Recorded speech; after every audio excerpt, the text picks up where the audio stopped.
Hello and welcome. Today we're delving into a less common, but serious manifestation of tuberculosis of the larynx and pharynx. This is when the bacteria responsible for TB, Mycobacteria tuberculosis, infects the voice box, or larynx, the throat, and the pharynx, leading to a range of uncomfortable and potentially debilitating symptoms. The primary cause of laryngeal and pharyngeal tuberculosis is, unsurprisingly, infection with Mycobacterium tuberculosis. In the vast majority of cases, it's a secondary infection. This means the bacteria typically spread from an existing TB infection in the lungs, usually through coughing and the subsequent contact of infected sputum with the larynx and pharynx. Primary laryngeal TB, occurring without pre-existing lung disease, is extremely rare but can happen, especially in individuals with weakened immune systems. Let's explore the pathophysiology. Once Mycobacterium tuberculosis reaches the larynx or pharynx, it establishes an infection within the tissues. The body's immune system mounts a defense, leading to the formation of granulomas, small clusters of immune cells attempting to contain the bacteria. These granulomas can cause ulceration, inflammation, and thickening of the vocal cords and pharyngeal tissues. This, in turn, disrupts the normal function of these structures, impacting speech, swallowing, and even breathing. Epidemiologically, tuberculosis of the larynx and pharynx mirrors the overall prevalence of pulmonary tuberculosis. It's more common in regions with higher rates of TB and in individuals with risk factors such as IV infection, malnutrition, diabetes, and those living in crowded or unsanitary conditions.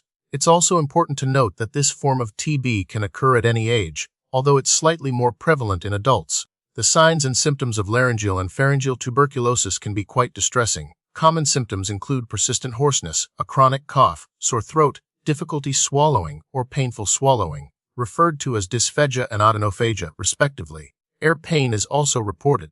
Weight loss, night sweats, and fever, which are classic signs of systemic TB, may also be present. In severe cases, shortness of breath or stridor, a high-pitched whistling sound during breathing, can occur due to airway obstruction.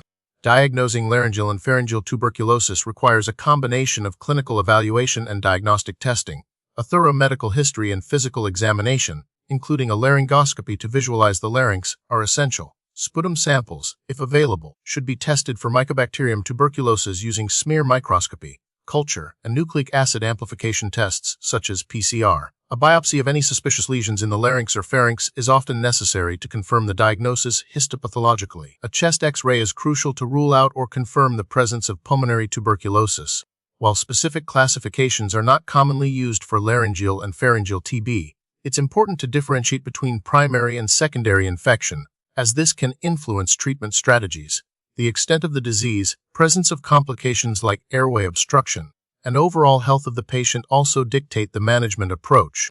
Treatment for laryngeal and pharyngeal tuberculosis follows the same principles as treatment for pulmonary TB. This typically involves a multi-drug regimen of antibiotics, including isoniazid, rifampin, pyrazinamide, and ethambutol, administered for a minimum of 6 months. Corticosteroids may be prescribed to reduce inflammation and swelling in the larynx and pharynx. In cases of severe airway obstruction, surgical intervention, such as tracheostomy, may be necessary to secure the airway. Supportive care, including nutritional support and pain management, is also crucial for patient recovery.